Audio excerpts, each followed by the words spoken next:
ଚାଲନ୍ତୁ ଆଜି ଆମେ ମହାନ ଗାୟକ ସ୍ୱର୍ଗତ ହ୍ୟୁମାନ ସାଗରଙ୍କର ଜୀବନ ବିଷୟରେ ଜାଣିବା।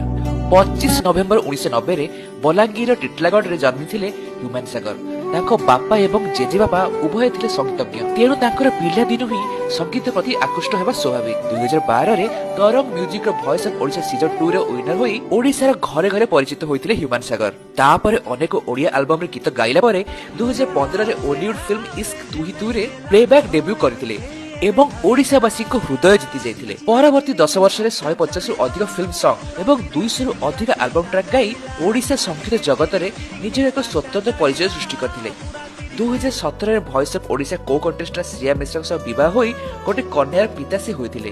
କିଛି ଦିନ ପରେ ତାଙ୍କର ବିବାହ ବିଚ୍ଛେଦ ମଧ୍ୟ ହୋଇଥିଲା। 2025 17 ନଭେମ୍ବର ସୋମବାର ରାତିରେ ଏମ୍ସ ଭୁବନେଶ୍ୱରରେ ମଲ୍ଟି ଅର୍ଗାନ ଡିସଫଙ୍କସନ ଯୋଗୁଁ 34 ବର୍ଷର ଏହି ଲୋକପ୍ରିୟ ଗାୟକର ସ୍ୱର ସବୁଦିନ ପାଇଁ ଶାନ୍ତ ହୋଇଗଲା।